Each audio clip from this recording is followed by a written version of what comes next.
No, that was it. I had Yeah. familiarity with it. Dad had gone there. My brother had gone there. It was near home, and I just liked it. Okay. I used to, my dad stayed active on campus after finishing. He was active. We had a fraternity, Alpha Phi Alpha fraternity was Okay. formed on campus while he was there back in 1909. And so he was sort of a mentor to the alphas that were on campus. Right. Helped them find a house, helped them to stay in a Right. house. And I used to go up to the Alpha House. At that time it was on Glen and Ingalls. Okay. Right there on the corner, there's some very big other university structure Right. there now, garage or something. Ann was the street behind it, and something's down on Ann now. And I knew people. He had like Dr. Dixon lived in Ann Arbor. He was an Ann Arbor boy. His mother lived there and took care of male black students. Okay. My brother stayed at the Dixon house and would go there. We'd go to the Alpha house. We'd go back to the Lewis house as well. The Lewises. Okay. Yeah. Mrs. Lewis was distantly related not directly to my mother, but to my mother's brother's wife's Oh, okay. in-laws. Okay. So we still were were relatives of a sort. Yes. And Dad had stayed with the Lewises when he was on campus. They were a very young family then, and known them all through the years. So I moved in the Lewis house in 42 and stayed there 42, 44. And then got my own apartment after the war. No, after the war, came back in 44.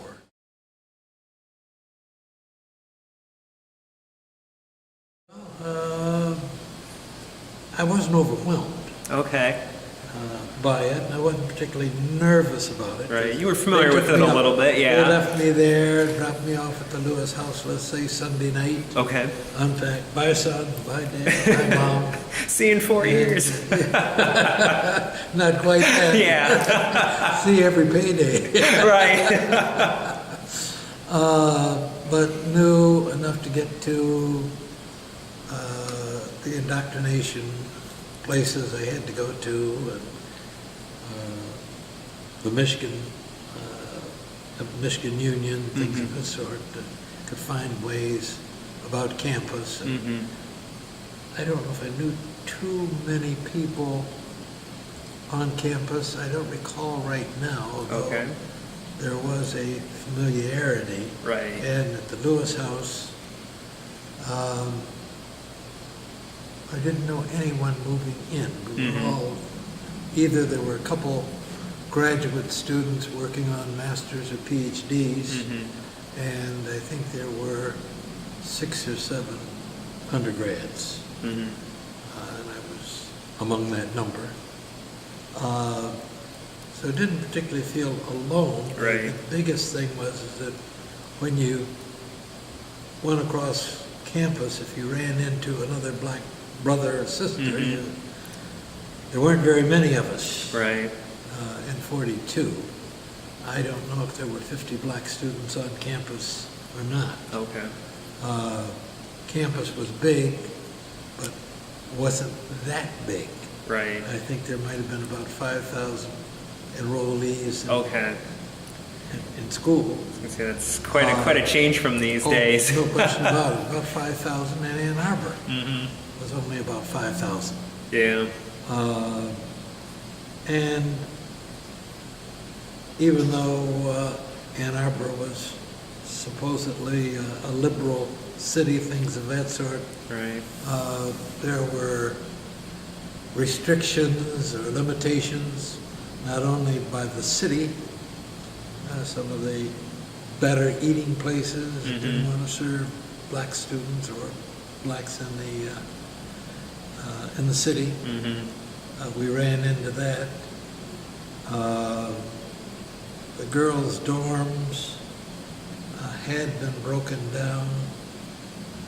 Charlie Roxborough, who was an attorney in Detroit, his eldest daughter, Elsie, had broken down Stockwell a few years. She was my brother's age group, at 9 years older.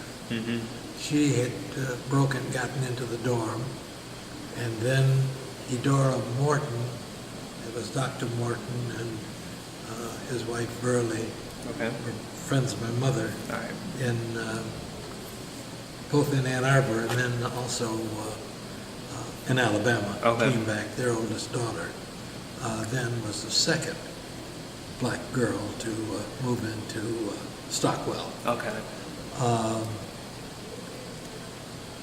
And other than the two of them being in, I don't know if there were at the lapse of years what had happened.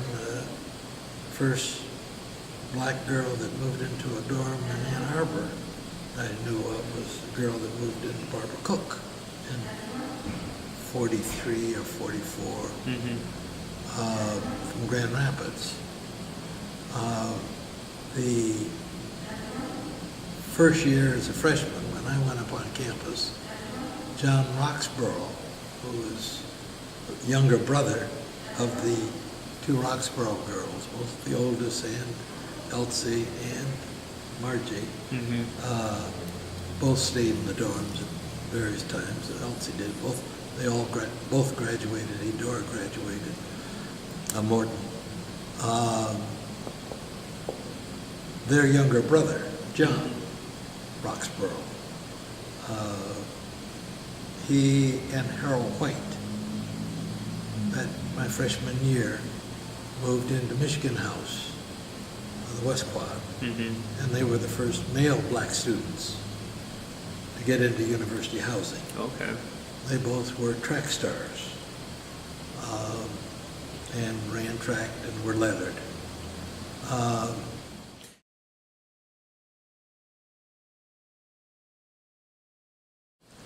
Well, I knew that, I was going to do the law. About that. That's the reason I came. That was the only thing that sort of enticed me or gave me any thought of switching.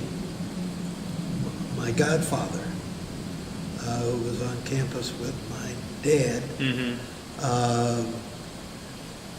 was a dentist. He finished dentistry. Maybe a year, 2 years after my dad, but likewise moved right in the neighborhood, Dad, Dr. Morton, and others. I grew up in his chair. I lived a couple blocks down. We lived a couple blocks from his office. And we'd walk down to his office, maybe once a week or so. Dad would converse or something. And the first thing I'd do every time would be to hop in the chair. So he'd pump me up and I'd ride down. And he had no sons. He had a daughter. He wanted me to become a dentist, to take over for him. So you were kind of the honorary son for him. If I had done anything, I would have been gone into dentistry. I think it's turned the corner. It's turned the corner. It's got to grow now in that direction. But all you've got to do is look at all the people riding bicycles up down there. Baby carriages being pushed, the stores that are open. That's what it's going to need, a real shot in the arm of retail. And if they get the retail here, along with all the others that are moving in, I think you'll see things starting to buzz again. Tigers, football, Lions, basketball. There's been an affinity for Detroit all along. Even the blacks that have moved out of Detroit. I moved out of Detroit early. First, I guess, to move out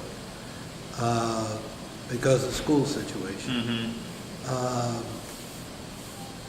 They still have a loyalty to the center city and come back. And I've always felt Detroit is home. They say, I'm a Rose Pointer now, or Yeah. Bloomfield Hills, or I'm a Farmington, I'm Detroit. Yeah. So that feeling there, Southfield, large areas there that you drive in remind me of sections of Detroit that were black when I was a kid. Green lawns, painted houses, kids playing out in front of the street, basketball or baseball Yeah. or some of the sort. And they've always had that affinity for Detroit, and they love the city. And it wouldn't be hard to cultivate that or recultivate. Right. And that's what I'm saying. The university can play a real role if you got somebody that has that sensitivity and can give direction. I've sort of lost track Yeah. of how you do it, what you do now. Right. But they yearn for it, Yeah. and there's a market for it. And if somebody can invoke a program like that, you've got power.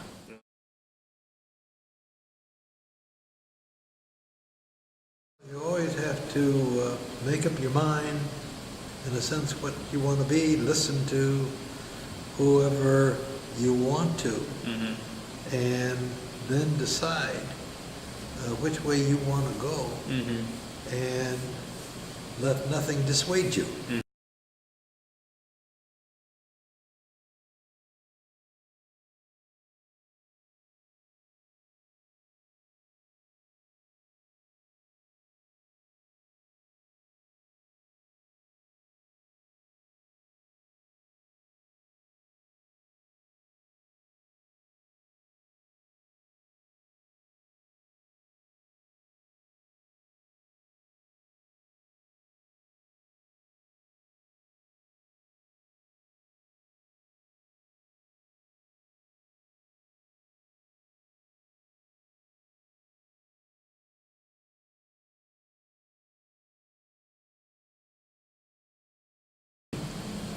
And if they can be mentored, and that's one of the things here somehow, that you can start mentoring people to come in to see these, to get ideas.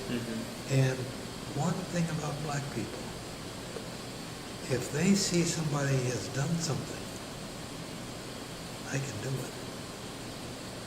I don't care what it is, whether it's good or bad. Whether it's to build the biggest numbers business or the biggest dope business or what have you, I can do it. They've got to be shown, and they do it. And they surprise the hell out of people. You know, of the three big corporations we have in Detroit, Chrysler, General Motors, Ford, their design department, you know, all three of them are headed by blacks. I actually didn't know that. All three of them. Wow. General Motors, Ford, and Chrysler. Got that knack. All you've got to do is show me the way. Right. And let some of these kids, I don't know if any of them have Michigan backgrounds or who, but you can, and bring them in. The judges and others want to have a class, want to meet with somebody.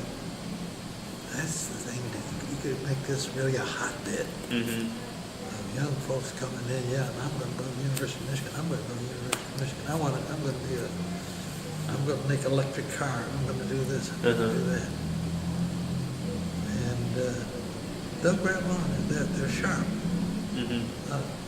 They aren't dumb. They haven't had the opportunity. That's how they've been able to stay alive and duck so many things and live under such bad circumstances or oppression or what have you, because they're still smart and they can figure a way out. They look bad, but they make the best of a bad situation enough that they can enjoy it, relieve the pressure, and still make a contribution.